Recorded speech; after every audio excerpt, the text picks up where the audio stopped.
सतगुर की जिसनु मत आवे सो सतगुर माहे समाना। एह बाणी जो जियों जाने तिस अंतर रवे हर नामा। बाणी गुरु गुरु है बाणी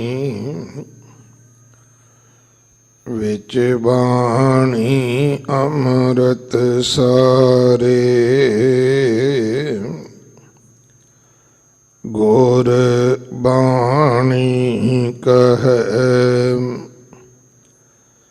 सेवक जन मानै।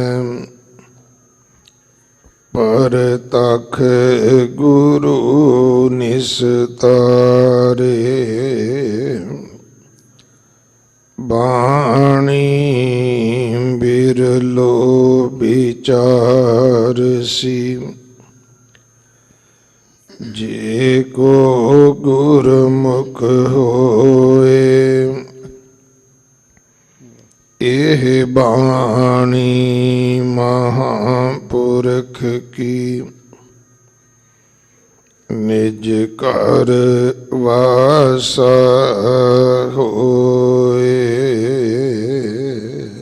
सो कहो टल गुर सेवियै। अहनस सहज सुभाए। दर्शन परसै गुरु के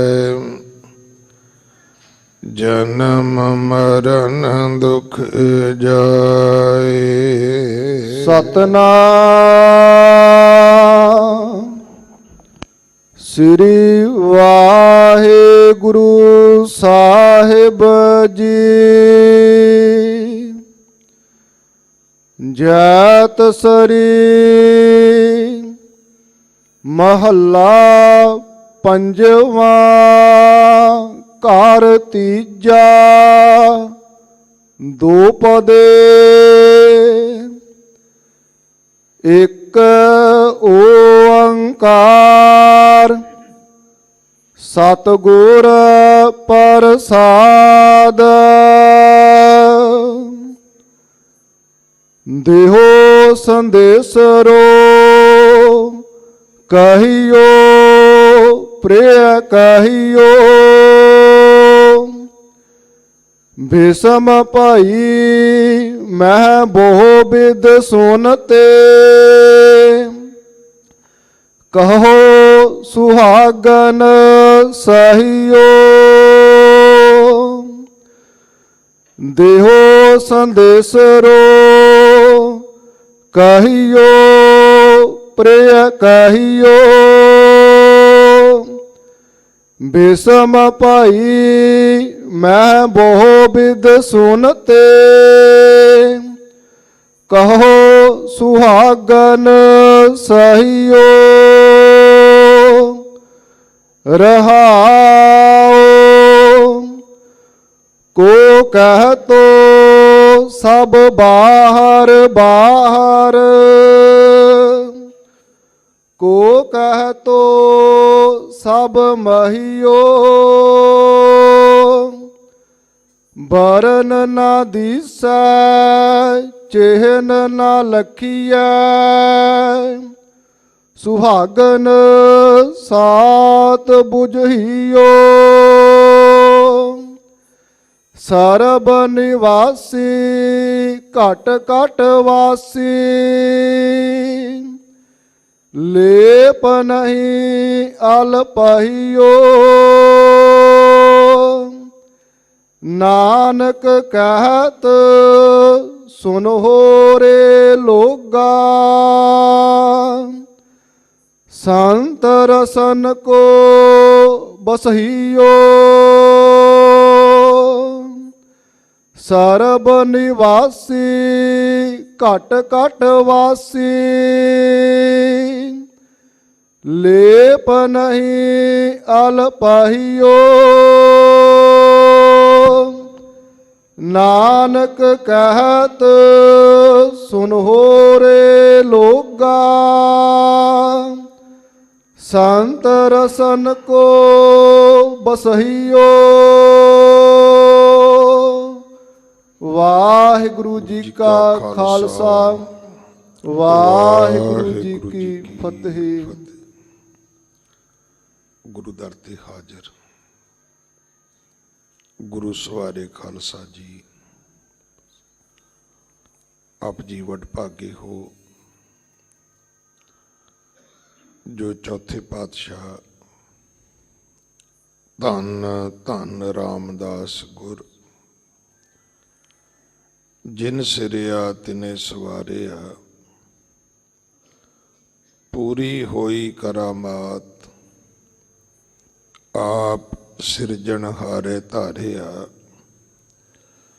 सिखी अतै संगति पार ब्रह्म कर नमस्कारिया।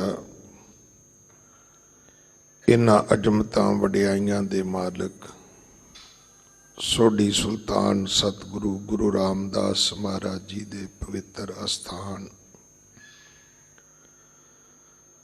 श्री हरमंदर साहब श्री दरबार साहब की यात्रा करदियां अपने लोक परलोक दे सुखदाते सतगुरु शतर चवर तखत दे मालिक सतगुरु धन धन श्री गुरु ग्रंथ साहिब पातशाह महाराज जी दे दर्शन परसे हैं। भागा वालियां ने अमृत सरोवर का इशनान किया है अते हुण इस अस्थान की निजमत मर्यादा के अनुसार दीवान अस्थान मंजी साहब विखे जो हरि दे मंदिर विचों जो पोथी परमेश्वर के थान विचों अज आवाजा सानू प्राप्त होए है, जो सच्चे पातशाह जी ने अज सानू हुक्म किया है उसकी विचार करन सुनन वास्ते आपां धन श्री गुरु ग्रंथ साहब महाराज जी दे हजूर हाजिर होए हैं। अपनियां मन बिरतियां इकागर करो, रसना पवित्र कर दे एक बार सारे उच्चारण करो जी सतनाम वाहे गुरु जी। अज दा ये पावन श्री मुख वाक जिसका मूल पाठ आप जी ने गुरु के वजीर पासों सरवण किया है। जैतसरी राग अंदर पंजवें पातशाह शहीदां दे सरताज बाणी दे बोहित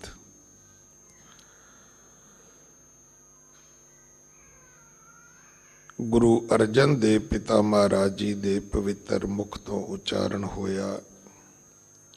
श्री गुरु ग्रंथ साहिब पातशाह महाराज जी दे 700 अंग ते सुशोभित है।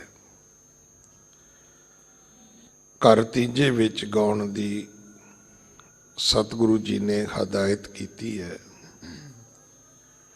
शब्द का जो काव्य स्वरूप वो 2 पदे हैं और सब तो पहला सतगुरां ने परमेश्वर का मंगल दर्ज किया है। हाँ जी, ਸਤਨਾਮ ਸ੍ਰੀ ਵਾਹਿਗੁਰੂ ਸਾਹਿਬ ਜੀ। ਜੈਤ ਸਰੀ ਮਹੱਲਾ ਪੰਜਵਾਂ। ਘਰ ਤੀਜਾ ਦੋਪਦੇ। ਇਕ ਓੰਕਾਰ ਸਤਿਗੁਰ ਪ੍ਰਸਾਦ। ਇੱਕ ਓੰਕਾਰ ਸਤਿਗੁਰ ਪ੍ਰਸਾਦ। ਇਹ ਸਿੱਖੀ ਦਾ ਮੂਲ ਸੂਤਰ ਹੈ। ਜਿਵੇਂ ਕੋਈ ਮਸ਼ੀਨਰੀ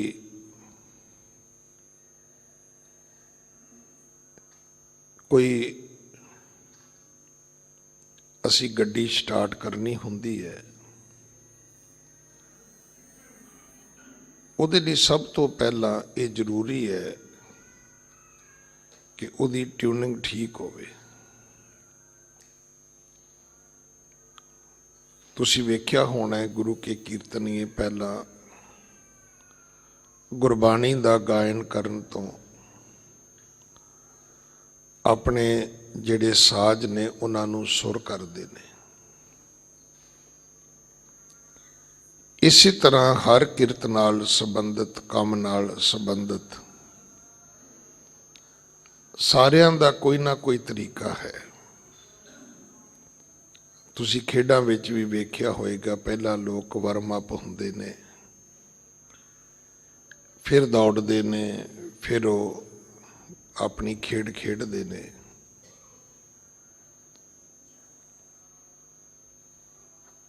ਅਸਲ ਵਿੱਚ ਅਸੀਂ ਬਹੁਤ ਦੂਰ ਚਲੇ ਗਏ, ਪਰ ਗੱਲ ਸਿਰਫ ਇੰਨੀ ਹੈ ਕਿ ਅਸੀਂ ਖਲੋਤੇ ਉੱਥੇ ਹੀ ਹਾਂ। ਸਰੀਰ ਕਰਕੇ ਦੂਰ ਚਲੇ ਗਏ, ਗੱਲਾਂ ਕਰਕੇ ਹੋਰ ਦੂਰ ਚਲੇ ਗਏ। ਕਈ ਤਾਂ ਮੇਰੇ ਵਰਗੇ ਇੱਦਾਂ ਦੇ ਵੀ ਨੇ, ਗੱਲਾਂ ਨਾਲ ਤਾਰੇ ਵੀ ਤੋੜ ਲਿਆਉਂਦੇ ਨੇ, ਵਾਸਤਵ ਦੇ ਵਿੱਚ ਉਹ ਭਿੰਡੀਆਂ ਤੋੜਨ ਜੋਗੇ ਵੀ ਨਹੀਂ ਹੈਗੇ। ਰੱਬ ਇੱਕ ਸੀ। ਸਾਡੀ ਮੂਲੋਂ ਖੁੰਝੀ ਗੱਲ ਹੈ ਕਿ ਮੁਸਲਮਾਨਾਂ ਦਾ ਅੱਲਾਹ ਹੈ, ਹਿੰਦੂਆਂ ਦਾ ਰਾਮ ਹੈ, ਈਸਾਈਆਂ ਦਾ ਗੋਡ ਹੈ, ਸਾਡਾ ਵਾਹਿਗੁਰੂ ਹੈ। ਇਹ ਅਸੰਖ ਨਾਮ ਨੇ, ਇਹ ਅਸੰਖ ਪਰਮਾਤਮਾ ਦੀ ਗੱਲ ਨਹੀਂ ਹੈ। ਉਹਦੇ ਨਾਂ ਅਸੰਖ ਹੋ ਸਕਦੇ ਨੇ, 4-5 ਗਿਣਦੇ ਆਪਾਂ ਤਾਂ, ਪਰ ਜਦੋਂ ਬਾਣੀ ਪੜ੍ਹੀਏ ਫਿਰ ਪਤਾ ਲੱਗਦਾ ਹੈ ਕਿ ਅਸੰਖ ਨਾਮ, ਅਸੰਖ ਥਾਮ, ਉਹਦੀਆਂ ਥਾਵਾਂ ਵੀ ਅਸੰਖ ਨੇ। ਅਸੀਂ ਥਾਵਾਂ ਵੀ ਥੋੜ੍ਹੀਆਂ ਜਿਹੀਆਂ ਮੰਨ ਲਈਆਂ। ਅਸੀਂ ਦਰਬਾਰ ਸਾਹਿਬ ਨੂੰ ਮੰਨਦੇ ਹਾਂ, ਮੁਸਲਮਾਨ ਮੱਕੇ ਨੂੰ ਮੰਨਦੇ ਨੇ, ਹਿੰਦੂ ਜਗਨਨਾਥਪੁਰੀ ਨੂੰ ਮੰਨਦੇ ਨੇ, ਕ੍ਰਿਸਚਨ ਰੋਮ ਨੂੰ ਮੰਨਦੇ ਨੇ, ਪਰ ਉਹਦੀਆਂ ਤੇ ਅਸੰਖ ਥਾਵਾਂ ਨੇ। ਇਹਨਾਂ ਧਾਰਮਿਕ, ਖਾਸ ਕਰਕੇ ਜਿਹੜੇ ਗੁਰੂ ਅਸਥਾਨ ਨੇ, ਇਹ ਬੜੇ ਮਹਿਮਾਮਈ ਨੇ। ਅਗਰ ਇਹਨਾਂ ਦੀ ਅਸਲ ਸਾਨੂੰ ਵਡਿਆਈ ਸਮਝ ਆ ਜਾਏ, ਜਿਵੇਂ ਧੰਨ ਗੁਰੂ ਰਾਮਦਾਸ ਮਹਾਰਾਜ ਦਾ ਘਰ ਹੈ, ਇੱਥੇ 4 ਦਰਵਾਜ਼ੇ ਨੇ, 4 ਦਿਸ਼ਾਵਾਂ ਵਾਸਤੇ ਨੇ, 4 ਵਰਨਾਂ ਵਾਸਤੇ ਨੇ। ਫਿਰ ਇੱਥੇ ਅੰਮ੍ਰਿਤ ਸਰੋਵਰ ਹੈ। ਹੁਣ ਸਰੋਵਰ ਬਣਾਇਆ ਹੀ ਇਸ ਕਰਕੇ ਸੀ, ਅਸੀਂ ਹੁਣ ਉਹਦੀ ਇੱਕ ਵਡਿਆਈ ਕਰਦੇ ਹਾਂ ਵੀ ਇੱਥੇ ਰੋਗ ਮਿਟਦੇ ਨੇ। ਪਰ ਕੀ ਜਿਹੜਾ ਜਾਤ ਪਾਤ ਦਾ ਕੋੜ ਹੈ, ਇਹ ਰੋਗ ਨਹੀਂ ਹੈ, ਇਹ ਤਾਂ ਬਹੁਤ ਵੱਡਾ ਰੋਗ ਹੈ। ਅਸੀਂ ਸਿਰਫ ਕੁਝ ਬਿਮਾਰੀਆਂ ਦੀ ਗੱਲ ਕਰਦੇ ਹਾਂ ਜਿਹੜੇ ਸਰੀਰਕ ਰੋਗ ਨੇ, ਤੇ ਇਹ ਕਿੱਡਾ ਵੱਡਾ ਮਾਨਸਿਕ ਰੋਗ ਹੈ। ਉਹ ਵਰਨ ਵੰਡ ਵਾਂਗੂ ਸਾਡਾ ਤਾਂ ਉਸ ਤੋਂ ਵੀ ਬੁਰਾ ਹਾਲ ਹੈ।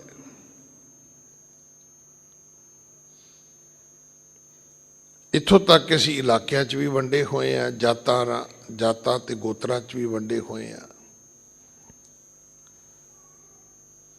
ਇਸ਼ਨਾਨ ਹਿੰਦੁਸਤਾਨ ਦੀ ਸੰਸਕ੍ਰਿਤੀ ਵਿੱਚ, ਧਰਮ ਦੀ ਆਸਥਾ ਵਿੱਚ ਬਹੁਤ ਪੁਰਾਣਾ ਹੈ। ਇਸ਼ਨਾਨ ਕਰਨਾ, ਦਾਨ ਕਰਨਾ। ਹੁਣ ਗੁਰੂ ਨੇ ਦਾਨ ਨੂੰ ਤੁਹਾਡੀ ਸ਼ਰਧਾ ਤੇ ਨਹੀਂ ਛੱਡਿਆ।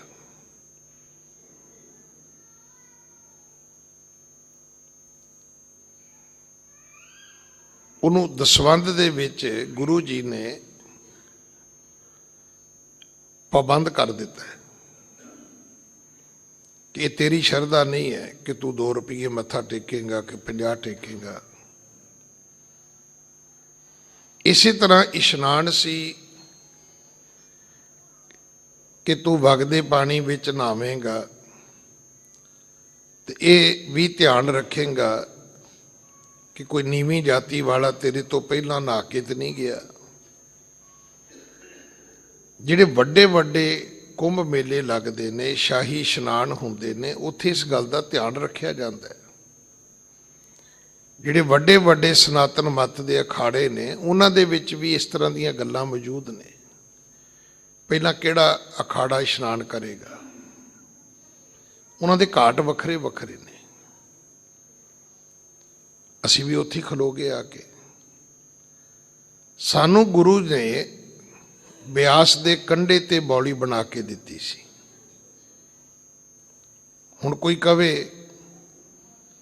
ਕਿ ਉੱਥੇ ਪਾਣੀ ਦੀ ਘਾਟ ਸੀ, ਪਾਣੀ ਦੀ ਕੋਈ ਘਾਟ ਨਹੀਂ ਸੀ ਬਿਆਸ ਦੇ ਕੰਢੇ ਤੇ। ਗੱਲ ਸਿਰਫ ਇੰਨੀ ਸੀ ਕਿ ਜੇ ਇਸ਼ਨਾਨ ਕਰਕੇ ਵੀ ਵਿਤਕਰੇ ਕਾਇਮ ਨੇ। ਹੁਣ ਜਿਸ ਘਰ ਦਾ ਸਿਧਾਂਤ ਇਹ ਹੋਵੇ ਕਿ ਮਾਨਸ ਕੀ ਜਾਤ ਸਭੈ ਏਕੈ ਪਹਿਚਾਨਬੋ, ਗੁਰੂ ਨੇ ਸਾਨੂੰ ਵੱਡੇ ਰੋਗ ਤੋਂ ਬਚਾਇਆ ਸੀ। ਤੇ ਉਹ ਰੋਗ ਜਿਹੜਾ ਹੈ ਉਹ ਸਾਡੇ ਵਿੱਚ ਉਲਟਾ ਵੱਧ ਰਿਹਾ ਹੈ। ਅਸੀਂ ਮਾਝੇ, ਦੁਆਬੇ, ਮਾਲਵੇ ਕਰਕੇ ਵੀ ਵੰਡੇ ਹੋਏ ਆ। ਜਾਤਰਾਂ ਗੋਤਰਾਂ ਦੀ ਗੱਲ ਤਾਂ ਬਹੁਤ ਅੱਗੇ ਹੈ। ਹੁਣ ਗੁਰੂ ਨੇ ਸਾਨੂੰ ਇਹ ਕਿਹਾ ਸੀ ਵੀ ਰੱਬ ਇੱਕ ਹੈ ਤੇ ਏਕ ਪਿਤਾ ਏਕਸ ਕੇ ਹਮ ਬਾਰਕ। ਜਿਹੜੀ ਗੱਲ ਕਿਸਾਨੀ ਮੋਰਚੇ ਚੋਂ ਤੁਹਾਨੂੰ ਸਭ ਤੋਂ ਵੱਡੀ ਮਿਲੀ ਹੈ ਉਹ ਇਹ ਹੈ, ਹਰਿਆਣੇ ਵਾਲੇ, ਯੂਪੀ ਵਾਲੇ, ਦੂਜੀਆਂ ਸਟੇਟਾਂ ਵਾਲੇ ਕਹਿੰਦੇ ਨੇ ਵੀ ਸਾਨੂੰ ਤਾਂ ਹੁਣ ਪਤਾ ਲੱਗਿਆ ਕਿ ਅਸੀਂ ਤਾਂ ਸਾਰੇ ਭਰਾ ਹਾਂ।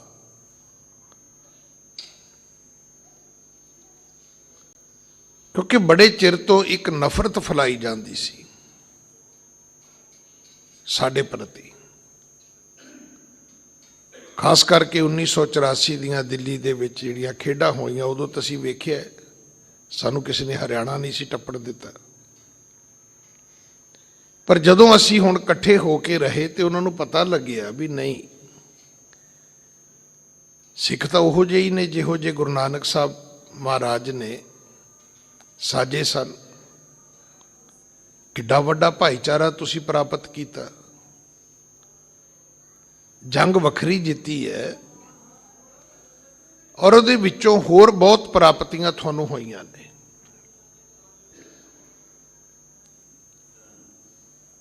ਔਰ ਇਹ ਗੱਲ ਸਾਨੂੰ ਸਮਝਣ ਦੀ ਲੋੜ ਹੈ। ਮੈਂ ਫਿਰ ਬੇਨਤੀ ਕਰਾਂ, ਮੂਲ ਮੰਤਰ ਦਾ ਇਹ ਛੋਟਾ ਸਰੂਪ ਹੈ, ਆਕਾਰ ਹੈ, ਪਰ ਇਹ ਸਿੱਖੀ ਦਾ ਮੂਲ ਸੂਤਰ ਹੈ। ਹੁਣ ਅਸੀਂ ਮੂਲੋਂ ਹੀ ਖੁੰਝੇ ਹੋਏ ਹਾਂ, ਨਾ ਤੇ ਰੱਬ ਨੂੰ ਇੱਕ ਮੰਨਦੇ ਹਾਂ। ਇਹ ਗੱਲਾਂ ਸਾਡੇ ਤੇ ਲਾਗੂ ਕੀਤੀਆਂ ਗਈਆਂ, ਸਾਡੇ ਪ੍ਰਤੀ ਮਜ਼ਾਕ ਬਣਾ ਦਿੱਤੇ ਗਏ ਕਿ ਇੱਕ ਬੱਚਾ ਕਿਸੇ ਗੰਦੇ ਪਾਣੀ ਦੇ ਵਿੱਚੋਂ ਕੋਈ ਚੀਜ਼ ਲੱਭ ਰਿਹਾ ਹੈ, ਪਰ ਜਿਸ ਧਰਮ ਦਾ ਉਹ ਬੱਚਾ ਹੈ ਉਹ ਆਪਣੇ ਧਰਮ ਇਸ਼ਟ ਦਾ ਨਾਂ ਨਹੀਂ ਲੈ ਰਿਹਾ, ਉਹ ਦੂਜੇ ਦੇ ਧਰਮ ਇਸ਼ਟ ਦਾ ਨਾਂ ਲੈ ਰਿਹਾ। ਤੇ ਕਿਸੇ ਨੇ ਕਿਹਾ ਵੀ ਕਾਕਾ ਤੂੰ ਬੱਚਾ ਤੇ ਉਹਨਾਂ ਦਾ ਲੱਗਦਾ ਹੈ ਤੇ ਨਾ ਤੂੰ ਉਹਨਾਂ ਦੇ ਪੈਗੰਬਰ ਦਾ ਲੈ ਰਿਹਾ ਹੈ। ਤੇ ਕਹਿੰਦਾ ਜੀ ਹੋਰ ਦੱਸੋ ਵੀ ਇਹ ਨਿੱਕੀ ਜੀ ਚੀਜ਼ ਪਿੱਛੇ ਕਹਿੰਦਾ ਮੈਂ ਆਪਣਾ ਭਗਵਾਨ ਇਹਦੇ ਚ ਵਾੜ ਦਿਆਂ, ਆਪੇ ਦੂਜੇ ਦਾ ਭਗਵਾਨ ਜਾਏਗਾ ਕੱਢ ਲਿਆਏਗਾ। ਆਪਾਂ ਫਿਰ ਵਾਪਸ ਆ ਜਾਈਏ। ਇਹ ਸਿਰਫ ਤੁਹਾਡੇ ਘਰ ਵਿੱਚ ਹੀ ਕੀਰਤਨ ਹੁੰਦਾ ਹੈ, ਤੁਹਾਡੇ ਘਰੋਂ ਆਵਾਜ਼ ਆਉਂਦੀ ਹੈ, ਕੋਈ ਬੋਲੇ ਰਾਮ ਰਾਮ, ਕੋਈ ਖੁਦਾਏ, ਕੋਈ ਸੇਵੇ ਗੁਸਾਈਆਂ, ਕੋਈ ਅਲਾਏ। ਕੀ ਫਰਕ ਪੈਂਦਾ ਹੈ? ਇਹ ਸਾਰੇ ਕੀਰਤਮ ਨਾਮ ਨੇ। ਇਹ ਕੀਰਤਮ ਨਾਮ ਕਥੈ ਤੇਰੇ ਜਿਹਬਾ, ਸਤ ਨਾਮ ਤੇਰਾ ਪਰਾ ਪੂਰਬਲਾ। ਰੱਬ ਇੱਕ ਹੈ। ਹੁਣ ਪਹਿਲਾਂ ਤਾਂ ਅਸੀਂ ਇੱਥੇ ਪਹੁੰਚੀਏ, ਫਿਰ ਅਗਲੀ ਗੱਲ ਕਿ ਰੱਬ ਇੱਕ ਥਾਂ ਤੇ ਨਹੀਂ ਹੈ। ਫਿਰ ਸਮਝ ਆਏਗੀ ਕਿ ਗੁਰੂ ਰਾਮਦਾਸ ਦੇ ਘਰ ਆਓਗੇ ਤੇ ਤੁਹਾਨੂੰ ਕੀ ਮਿਲੇਗਾ। ਅਸੀਂ ਥੋੜੀਆਂ ਜੀਆਂ ਚੀਜ਼ਾਂ ਤੇ ਲਿਆ ਕੇ ਗੁਰੂ ਰਾਮਦਾਸ ਮਹਾਰਾਜ ਦੀ ਵਡਿਆਈ ਨੂੰ ਰੋਕ ਦਿੱਤਾ। ਇਸ਼ਨਾਨ ਕਰੋਗੇ ਤੇ ਸਰੀਰਕ ਰੋਗ ਮਿਟ ਜਾਏਗਾ, ਮੱਥਾ ਟੇਕੋਗੇ ਤੇ ਦੁਨਿਆਵੀ ਤੁਹਾਡੀ ਭੁੱਖ ਪੂਰੀ ਹੋ ਜਾਏਗੀ। ਪਰ ਇੱਥੇ ਤਾਂ ਕੋਈ ਐਸੀ ਚੀਜ਼ ਹੈ ਨਹੀਂ ਸੀ ਜਿਹੜੀ ਤੁਹਾਨੂੰ ਨਹੀਂ ਸੀ ਮਿਲ ਸਕਦੀ। ਹੁਣ ਜਿੰਨੇ ਧਰਮ ਸਥਾਨ ਨੇ ਸਾਡੇ, ਮੈਂ ਤਾਂ ਹਮੇਸ਼ਾ ਬੇਨਤੀ ਕਰਦਾ ਵੀ ਕੇਸਗੜ੍ਹ ਸਾਹਿਬ ਸਾਰੀ ਉਮਰ ਜਾਓ, ਪਰ ਜੇ ਕੇਸਾਂ ਦੀ ਮਹਾਨਤਾ ਨਾ ਦ੍ਰਿੜ ਕੀਤੀ ਤੇ ਕੀ ਲਾਭ ਹੋਏਗਾ। ਜੇ ਹਰ ਹੋਲੇ ਮਹੱਲੇ ਤੇ ਵੀ ਗਏ ਤੇ ਆਉਂਦੇ ਜਾਂਦੇ ਕੇਸ ਵੀ ਕਟਾਏ। ਤੁਸੀਂ ਹਜੂਰ ਸਾਹਿਬ ਇੱਕ ਵਾਰੀ ਜਾਓ ਤੇ ਗੁਰੂ ਗ੍ਰੰਥ ਸਾਹਿਬ ਮਹਾਰਾਜ ਨੂੰ ਆਪਣਾ ਗੁਰੂ ਜੀਵਨ ਵਿੱਚ ਪੱਕਾ ਕਰ ਲਓ। ਇੱਕ ਯਾਤਰਾ ਹੀ ਬਹੁਤ ਹੈ। ਪਰ ਹੁਣ ਤੇ ਹਾਲਾਤ ਇਹ ਨੇ ਵੀ ਅਸੀਂ ਜਾਂਦੇ ਹੀ ਦੇਹਧਾਰੀ ਗੁਰੂਆਂ ਨਾਲ, ਰਾਹ 'ਚ ਵੀ ਮੱਥੇ ਟੇਕਦੇ ਜਾਂਦੇ। ਰੋਜ਼ ਹੀ ਸਵੇਰੇ ਉੱਠ ਕੇ ਜਿਹੜਾ ਬਾਬਾ ਲੈ ਕੇ ਜਾਂਦਾ ਸੀ ਉਹਨੂੰ ਮੱਥਾ ਟੇਕੀ ਜਾਂਦੇ। ਚੱਲੇ ਤੁਸੀਂ ਉੱਥੇ ਹੋ ਜਿੱਥੇ ਗੁਰੂ ਕਲਗੀਧਰ ਪਿਤਾ ਨੇ ਹੁਕਮ ਕੀਤਾ ਸੀ ਕਿ ਸਭ ਸਿੱਖਣ ਕੋ ਹੁਕਮ ਹੈ, ਗੁਰੂ ਮਾਨਿਓ ਗ੍ਰੰਥ। ਫਤਿਹ ਸਭ ਨੂੰ ਬੁਲਾਓ, ਸਤਿਕਾਰ ਸਭ ਦਾ ਕਰੋ।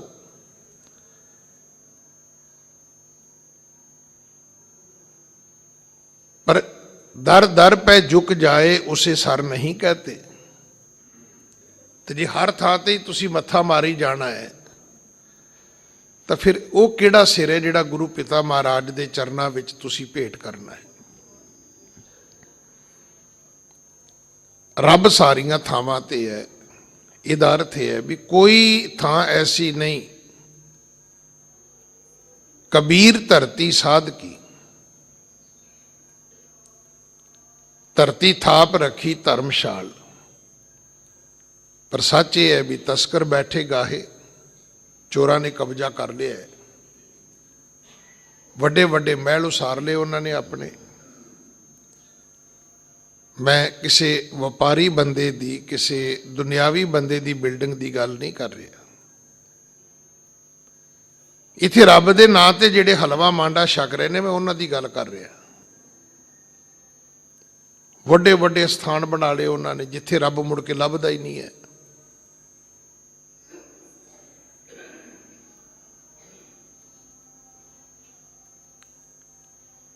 ਰੱਬ ਇੱਕ ਥਾਂ ਤੇ ਨਹੀਂ ਹੈ, ਪਰ ਮਿਲੇਗਾ ਗੁਰੂ ਦੀ ਕਿਰਪਾ ਨਾਲ। ਕਿਸੇ ਦੇ ਆਸ਼ੀਰਵਾਦ ਦੀ ਤੁਹਾਨੂੰ ਲੋੜ ਨਹੀਂ ਹੈ। ਅਸੀਂ ਦੁਨਿਆਵੀ ਤੌਰ ਤੇ ਹੀ, ਔਰ ਸਾਡੇ 'ਚ ਹੈਗਾ, ਸਿਰ ਤੇ ਹੱਥ ਰੱਖ ਜੋ ਜੀ, ਮੇਰੀ ਪਿੱਠ ਤੇ ਹੱਥ ਫੇਰ ਦਿਓ ਜੀ।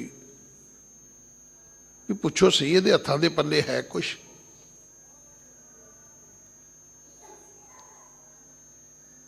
ਜਿਹਦੇ ਤੋਂ ਹੱਥ ਰਖਾ ਰਹੇ ਹੋ ਉਹਦੇ ਆਪਣੇ ਹੱਥਾਂ ਵਿੱਚ ਕੀ ਹੈ? ਸ਼ਬਦ ਤੁਸੀਂ ਪੜ੍ਹਦੇ ਹੋ, ਸਮਰੱਥ ਗੁਰੂ ਸਿਰ ਹੱਥ ਧਰਿਓ। ਹੁਣ ਤੁਸੀਂ ਜਿਨ੍ਹਾਂ ਨੂੰ ਕਹਿੰਦੇ ਹੋ ਉਹਨਾਂ ਦੇ ਪ੍ਰਤੀ ਕੀ ਤੁਹਾਡਾ ਨਜ਼ਰੀਆ ਕੀ ਹੈ? ਸਾਨੂੰ ਗੁਰੂ ਦਾ ਹੱਥ ਚਾਹੀਦਾ ਹੈ। ਸਮਰੱਥ ਗੁਰੂ ਸਾਡੇ ਸਿਰ ਤੇ ਹੱਥ ਰੱਖੇ। ਗੁਰ ਕਿਰਪਾ ਜਿਹ ਨਰ ਕੋ ਕੀਨੀ, ਤਿਹ ਇਹ ਜੁਗਤ ਪਛਾਨੀ। ਨਾਨਕ ਲੀਨ ਭਇਓ ਗੋਬਿੰਦ ਸਿਉ, ਜੋ ਪਾਨੀ ਸੰਗ ਪਾਨੀ। ਗੁਰੂ ਕਿਰਪਾ ਕਰੇਗਾ, ਤੁਹਾਨੂੰ ਜੁਗਤੀ ਦੇਵੇਗਾ। ਤੁਸੀਂ ਗੁਰੂ ਨਾਨਕ ਸਾਹਿਬ ਪਿਤਾ ਮਹਾਰਾਜ ਨੂੰ ਕੁਝ ਵੰਡਦਿਆਂ ਵੇਖਿਆ? ਅੱਜ ਹਰ ਬੰਦਾ ਕੋਈ ਮਿਸ਼ਰੀ ਵੰਡੀ ਜਾਂਦਾ ਹੈ, ਕੋਈ ਲਾਚੀਆਂ ਵੰਡੀ ਜਾਂਦਾ ਹੈ, ਕੋਈ ਪਤਾਸੇ ਵੰਡੀ ਜਾਂਦਾ ਹੈ, ਕੋਈ ਫੁੱਲੀਆਂ ਵੰਡੀ ਜਾਂਦਾ ਹੈ, ਕੋਈ ਕੁਛ ਵੰਡੀ ਜਾਂਦਾ ਹੈ। ਪੰਥਕ ਤੌਰ ਤੇ, ਮਰਿਆਦਾ ਦੇ ਤੌਰ ਤੇ ਗੁਰੂ ਨਾਨਕ ਸਾਹਿਬ ਦੇ ਘਰ ਵਿੱਚ ਕੜਾ ਪ੍ਰਸ਼ਾਦ ਦੀ ਦੇਗ ਹੈ, ਔਰ ਦੇਗ ਵਰਤਾਉਂਦਾ ਤੁਸੀਂ ਕਿਸੇ ਨੂੰ ਨਹੀਂ ਵੇਖਿਆ ਹੋਣਾ। ਉਹ ਆਪਣੇ ਆਪਣੇ ਢੰਗ ਨਾਲ ਚੀਜ਼ਾਂ ਵੰਡਦੇ ਨੇ ਸਾਰੇ।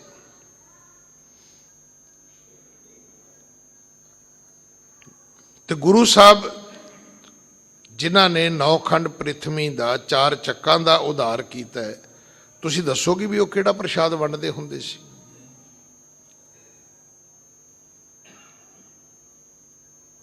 ਉਹ ਕੀ ਦਿੰਦੇ ਸੀ ਕਿਸੇ ਨੂੰ? ਉਹ ਤੇ ਕੋਈ ਗੱਲ ਕਹਿੰਦੇ ਸੀ, ਮਰਦਾਨਿਆ ਬਾਣੀ ਆਈ ਹੈ, ਰਬਾਬ ਛੇੜ, ਕਾਈ ਸਿਫਤ ਨਿਰੰਕਾਰ ਦੀ ਕਰੀਏ। ਅੱਜ ਦੇ ਸ਼ਬਦ ਵਿੱਚ ਵੀ ਇਹ ਗੱਲ ਦ੍ਰਿੜ ਹੋਏਗੀ, ਔਰ ਇਹ ਗੱਲ ਸੱਚੇ ਪਾਤਸ਼ਾਹ ਨੇ ਬਾਣੀ ਵਿੱਚ ਸਮਝਾਈ ਹੈ। ਕਬੀਰ ਸੇਵਾ ਕੋ ਦੋਏ ਭਲੇ, ਇੱਕ ਸੰਤ ਇੱਕ ਰਾਮ। ਰਾਮ ਜੋ ਦਾਤਾ ਮੁਕਤ ਕੋ, ਸੰਤ ਜਪਾਵੈ ਨਾਮ। ਅਗਰ ਕੋਈ ਰੱਬ ਦਾ ਬਖਸ਼ਿਆ ਕੋਈ ਤੁਹਾਨੂੰ ਮਿਲਿਆ ਤੇ ਤੁਹਾਨੂੰ ਸਿਰਫ ਨਾਮ ਜਪਾਏਗਾ, ਕੋਈ ਦੇਗਾ ਕੁਛ ਨਹੀਂ। ਉਹ ਕਹੇਗਾ ਮੇਰੇ ਕੋਲ ਕੀ ਹੈ? ਕੁਝ ਵੀ ਨਹੀਂ, ਕਿਉਂਕਿ ਦੱਦਾ ਦਾਤਾ ਇੱਕ ਹੈ। ਔਰ ਉਹ ਦੇਣ ਵਾਲਾ ਜਿਹੜਾ ਹੈ, ਉਹਦੀਆਂ ਦਾਤਾਂ ਦਾ ਤਾਂ ਕੋਈ ਪਾਰਾਵਾਰ ਨਹੀਂ ਹੈ, ਕੋਈ ਅੰਦਾਜ਼ਾ ਹੀ ਨਹੀਂ ਹੈ, ਉਹਦੀ ਕੋਈ ਕੀਮਤ ਹੀ ਨਹੀਂ ਹੈ। ਤੁਹਾਨੂੰ ਅੱਖਾਂ ਮਿਲੀਆਂ ਦੀ ਕੀਮਤ ਹੈ ਕੋਈ? ਉਦੋਂ ਬਾਅਦ ਤੁਸੀਂ ਕਿੰਨੇ ਵਾਰੀ ਅੱਖਾਂ ਦੇ ਇਲਾਜ ਕਰਾਏ ਤੇ ਤੁਹਾਨੂੰ ਪਤਾ ਲੱਗਾ ਕਿੰਨਾ ਮੁੱਲ ਦੇਣਾ ਪਿਆ, ਪਰ ਉਹੋ ਜਿਹੀਆਂ ਫਿਰ ਨਹੀਂ ਬਣੀਆਂ।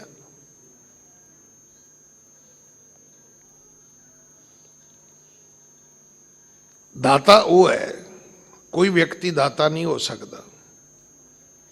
ਹਾਂ, ਦਾਤੇ ਦੇ ਸਿਮਰਨ ਦੇ ਨਾਲ ਤੁਹਾਨੂੰ ਕੋਈ ਪ੍ਰੇਰਣਾ ਕਰ ਸਕਦਾ ਹੈ, ਕੋਈ ਆਪਣੇ ਨਾਲ ਬਿਠਾ ਕੇ ਤੁਹਾਨੂੰ ਤੁਹਾਡੀ ਮਦਦ ਕਰ ਸਕਦਾ ਹੈ। ਤੋ ਸੱਚੇ ਪਾਤਸ਼ਾਹ ਨੇ ਸਭ ਤੋਂ ਪਹਿਲਾਂ ਇਹ ਬਾਰ-ਬਾਰ ਧੰਨ ਸ਼੍ਰੀ ਗੁਰੂ ਗ੍ਰੰਥ ਸਾਹਿਬ ਜੀ ਦੇ ਜਦੋਂ ਤੁਸੀਂ ਪਾਠ ਦੀਦਾਰ ਕਰੋਗੇ ਤੇ ਇਸ ਤਰ੍ਹਾਂ ਮੂਲ ਮੰਤਰ ਦੇ ਵੱਖਰੇ ਵੱਖਰੇ ਜਿਹੜੇ ਸਰੂਪ ਨੇ ਉਹ ਤੁਹਾਨੂੰ ਸਭ ਪ੍ਰਾਪਤ ਹੋਣਗੇ। ਇਹਦਾ ਅਰਥ ਹੀ ਹੈ ਕਿ ਭਾਈ ਸ਼ਬਦ ਸੁਣਨ ਤੋਂ ਪਹਿਲਾਂ ਆਪਣੀ ਟਿਊਨਿੰਗ ਤਾਂ ਕਰੋ, ਪਹਿਲਾਂ ਵਾਪਸ ਤੇ ਆਓ। ਗੱਲਾਂ 3 ਜਿਹੜੀਆਂ ਨੇ ਪੱਲੇ ਬੰਨ ਲਓ ਕਿ ਰੱਬ ਇੱਕ ਹੈ, ਰੱਬ ਸਾਰੀਆਂ ਥਾਵਾਂ ਤੇ ਹੈ, ਮਿਲੇਗਾ ਗੁਰੂ ਦੀ ਕਿਰਪਾ ਨਾਲ। ਬਸ ਕੀ ਤੁਹਾਨੂੰ ਪਤਾ ਵੀ ਕੌਡੇ ਰਾਖਸ਼ ਨੇ ਜੇ ਭਾਈ ਮਰਦਾਨਾ ਆਉਂਦਾ ਹੈ ਤੇ ਕੜਾਏ ਥੱਲੇ ਅੱਗ ਬਾਲਣੀ ਸ਼ੁਰੂ ਕਰਤੀ, ਤੇ ਜੇ ਗੁਰੂ ਨਾਨਕ ਸਾਹਿਬ ਆਉਂਦੇ ਨੇ ਤੇ ਪੈਰਾਂ ਤੇ ਮੱਥਾ ਟੇਕਦਾ। ਇਹ ਸਾਖੀ ਪੂਰੀ ਸੁਣਿਓ। ਅਸਲ ਵਿੱਚ ਕੌਡਾ ਰਾਖਸ਼ ਵੀ ਇੱਕ ਚੰਗਾ ਵਿਅਕਤੀ ਸੀ। ਗੁਰੂ ਦਾ ਸਰਾਫਿਆ ਰਾਖਸ਼ ਬਣ ਗਿਆ। ਫਿਰ ਇਹਨੇ ਹੱਥ ਵੀ ਜੋੜੇ ਵੀ ਮੇਰਾ ਭਲਾ ਕਿਵੇਂ ਹੋਏਗਾ।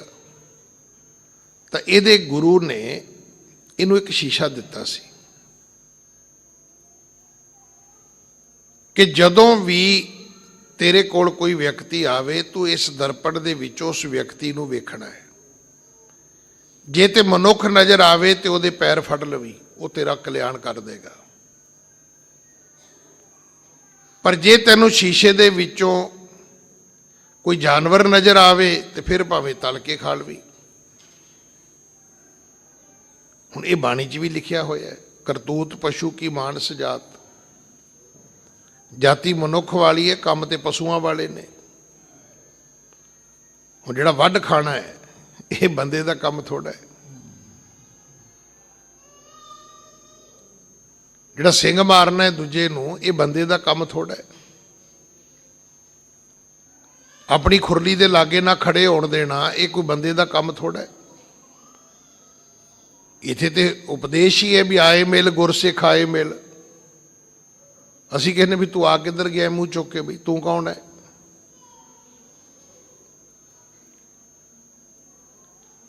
ਉਹਦੇ ਕੋਲ ਇੱਕ ਸ਼ੀਸ਼ਾ ਸੀ। ਉਹਨੇ ਜਦੋਂ ਸ਼ੀਸ਼ੇ 'ਚੋਂ ਗੁਰੂ ਨਾਨਕ ਸਾਹਿਬ ਦੇ ਦਰਸ਼ਨ ਕੀਤੇ ਤੇ ਉਹਨੇ ਪੈਰ ਫੜ ਲਏ, ਕਹਿਣ ਲੱਗਾ ਜੀ ਮੇਰਾ ਭਲਾ ਕਰੋ, ਵੀ ਮੈਂ ਕੋਈ ਸ਼ੌਕ ਨਾਲ ਤੇ ਰਾਖਸ਼ ਬਣਿਆ ਨਹੀਂ ਵੀ ਬੰਦੇ ਤਲ ਕੇ ਖਾਣੇ ਨੇ, ਮੈਂ ਤੇ ਗੁਰੂ ਦਾ ਸ਼ਰਾਪ ਭੋਗ ਰਿਹਾ। ਇਹ ਗੱਲਾਂ ਸਾਨੂੰ ਸਮਝਣ ਦੀ ਲੋੜ ਹੈ। ਫਿਰ ਤੁਸੀਂ ਕਦੇ ਬੁਰੇ ਬੰਦੇ ਨਾਲ ਬੁਰਾਈ ਨਹੀਂ ਕਰੋਗੇ। ਕੋਈ ਬੰਦਾ ਚੋਰੀ ਕਰਦਾ, ਕੋਈ ਬੰਦਾ ਸ਼ਰਾਬ ਪੀਂਦਾ, ਕੋਈ ਬੰਦਾ ਨਸ਼ੇ ਕਰਦਾ, ਤੁਸੀਂ ਕੀ ਸੋਚਦੇ ਵੀ ਉਹ ਸ਼ੌਕ ਨਾਲ ਕਰਦਾ? ਨਹੀਂ, ਉਹ ਸਰਾਫਿਆ ਹੋਇਆ ਕਿਸੇ ਦਾ। ਜੇ ਤੁਸੀਂ ਗੁਰਸਿੱਖ ਹੋ ਤੇ ਉਹਨੂੰ ਕੱਢਣ ਦੀ ਕੋਸ਼ਿਸ਼ ਕਰੋ, ਸ਼ਾਇਦ ਉਹਦਾ ਇਹ ਬੁਰਾ ਇਹ ਜੀਵਨ ਬਦਲ ਜਾਏ। ਤਿੰਨ ਗੱਲਾਂ ਪੱਲੇ ਬੰਨ ਲਓ। ਰੱਬ ਇੱਕ ਹੈ, ਰੱਬ ਸਾਰੀਆਂ ਥਾਵਾਂ ਤੇ। ਜਦੋਂ ਸਾਰੀਆਂ ਥਾਵਾਂ ਕਹਿਣਾ ਤੇ ਚੇਤਾ ਰੱਖਿਓ ਵੀ ਹਰ ਮੁਲਕ ਵਿੱਚ ਹੈ। ਇਹ ਚੇਤਾ ਰੱਖਣਾ ਤੁਹਾਡੇ ਘਰ ਵਿੱਚ ਵੀ, ਤੇ ਜਿਹਦੇ ਨਾਲ ਨਹੀਂ ਬਣਦੀ ਉਹਦੇ ਘਰ 'ਚ ਵੀ ਹੈਗਾ।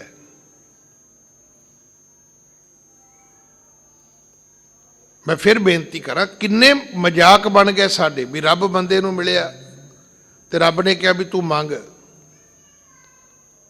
ਤੂੰ ਜੋ ਮੰਗੇਗਾ ਮੈਂ ਤੈਨੂੰ ਦਿਆਂਗਾ, ਪਰ ਇੱਕ ਗੱਲ ਦਾ ਧਿਆਨ ਰੱਖੀ ਵੀ ਗੁਆਂਢੀ ਨੂੰ ਡਬਲ ਦਿਆਂਗਾ। ਹੁਣ ਬੰਦਾ ਸੋਚਣ ਲੱਗ ਗਿਆ ਵੀ ਜੇ ਮੈਂ ਇੱਕ ਕੋਠੀ ਮੰਗੀ ਤੇ ਗੁਆਂਢੀ ਦੀਆਂ ਤੇ ਦੋ ਬਣ ਜਾਣਗੀਆਂ, ਜੇ ਇੱਕ ਮੈਂ ਕਾਰ ਮੰਗੀ ਤੇ ਗੁਆਂਢੀ ਦੇ ਬੂਹੇ ਅੱਗੇ ਦੋ ਖੜੀਆਂ ਹੋ ਜਾਣਗੀਆਂ। ਉਹ ਕਹਿਣ ਲੱਗਾ ਰੱਬਾ ਮੇਰੀ ਇੱਕ ਅੱਖ ਕੱਢ ਦੇ। ਉਹ ਕਹਿੰਦਾ ਤੇਰਾ ਭਲਾ ਹੋ ਜੇ। ਇਹ ਕੀ ਮੰਗਿਆ? ਕਹਿੰਦਾ ਤੂੰ ਮੇਰੇ ਮੰਗਣ ਨੂੰ ਛੱਡ, ਗੁਆਂਢੀ ਦੀਆਂ ਤੇ ਦੋ ਕੱਢੇਗਾ ਨਾ। ਮੈਨੂੰ ਖਿਮਾ ਕਰਨਾ ਜੇ ਆਪਾਂ ਕਹੀਏ ਜੇ ਅਸੀਂ ਮੰਨਦੇ ਹਾਂ ਰੱਬ ਸਾਰੇ ਥਾਵਾਂ ਤੇ ਹੈ, ਤੇ ਅੱਜ ਸ਼ਾਮ ਨੂੰ ਜਦੋਂ ਨਿਤਨੇਮ ਕਰੋਗੇ ਤੇ ਇੱਕ ਵਾਰੀ ਸੋਚੋ ਵੀ ਜਿਹਦੇ ਨਾਲ ਤੁਹਾਡੀ ਨਹੀਂ ਬਣਦੀ, ਇਹ ਗੱਲ ਮੰਨ ਲਓਗੇ ਤੁਸੀਂ ਵੀ ਉਹਦੇ ਘਰ ਰੱਬ ਹੈਗਾ। ਤੁਸੀਂ ਉਹਦੇ ਤੇ ਨਾ ਹੀ ਬੜੇ ਪੁੱਠੇ ਰੱਖੇ ਹੋਣੇ ਨੇ। ਉਹਦੇ ਘਰ ਦੇ ਪ੍ਰਤੀ ਤੁਹਾਨੂੰ ਤੁਹਾਡਾ ਵਸ ਚੱਲੇ ਤੇ ਜਿਹੜਾ ਬੋਰਡ ਲਾਓਗੇ ਨਾ, ਉਹਦਾ ਮੈਂ ਇੱਥੇ ਨਾਮ ਹੀ ਨਹੀਂ ਬੋਲ ਸਕਦਾ ਵੀ ਕਿਹਨਾਂ ਦਾ ਘਰ ਹੈ। ਉਹ ਤੁਹਾਨੂੰ ਵੀ ਸਮਝ ਆ ਗਈ ਹੋਣੀ ਵੀ ਆਪਾਂ ਕੀ ਕੀ ਲਿਖ ਸਕਦੇ ਉਹਦੇ ਬੂਹੇ ਅੱਗੇ ਜਾ ਕੇ।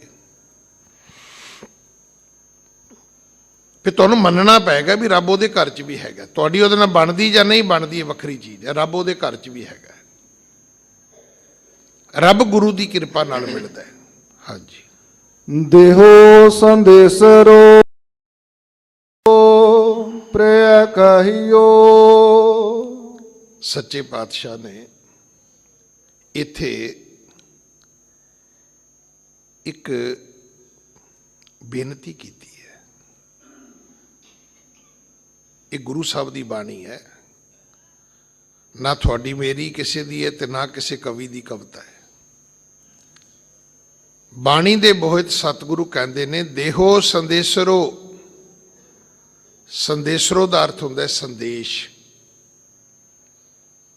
ਕੋਈ ਚੰਗਾ ਜਿਹਾ ਸ਼ੁਭ ਸੁਨੇਹਾ। ਕਹੀਓ ਪ੍ਰਿਆ ਕਹੀਓ, ਉਸ ਪਿਆਰੇ ਸੰਦੇਸ਼ ਨੂੰ ਕਹਿ ਦਿਓ, ਦੱਸ ਦਿਓ, ਮੈਨੂੰ ਬੋਲ ਕੇ ਸੁਣਾ ਦਿਓ। ਹਾਂਜੀ। ਬਿਸਮ ਭਾਈ ਮੈਂ ਬਹੁ ਬਿਦ ਸੁਨਤੇ, ਕਹੋ ਸੁਹਾਗਨ ਸਹੀਓ। ਸੁਹਾਗਣੋ ਮੇਰੀਓ ਸਹੇਲੀਓ,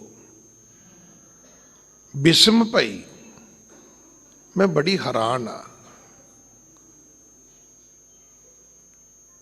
ਇਹ ਕਦੋਂ ਹੁੰਦੀ ਹੈ? ਇਹ ਅਨੁਭਵ ਕਦੋਂ ਹੁੰਦਾ? ਜਦੋਂ ਆਪਾਂ ਕਿਸੇ ਦੀ ਗੱਲ ਸੁਣ ਕੇ ਨਾ ਅਚੰਭਤ ਹੁੰਦੇ ਆ। ਤੁਸੀਂ ਉਹਦੇ ਮੂੰਹ ਮਹਾਂਦਰੇ ਤੋਂ ਪੜ੍ਹ ਸਕਦੇ ਹੋ। ਤੇ ਫਿਰ ਅਸੀਂ ਪੁੱਛਦੇ ਵੀ ਕਿਉਂ, ਹੈਰਾਨ ਕਿਉਂ ਹੋ ਗਏ ਇਹਨਾਂ ਬਈ?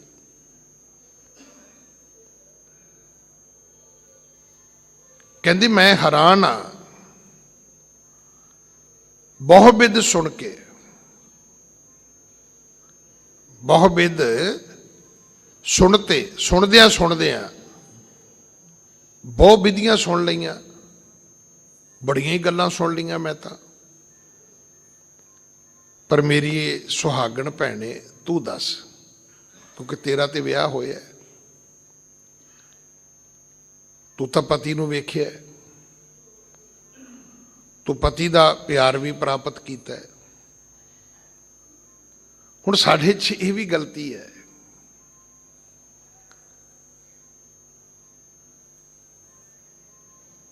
ਕਿ ਕਦੇ ਇਦਾਂ ਵੀ ਨਹੀਂ ਅਸੀਂ ਸੋਚਿਆ।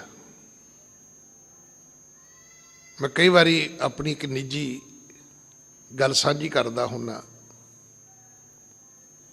ਕਿ ਇੱਕ ਵਿਅਕਤੀ ਜਿਹਨੂੰ ਲੋਕ ਸੰਤ ਕਰਕੇ ਮੰਨਦੇ ਨੇ,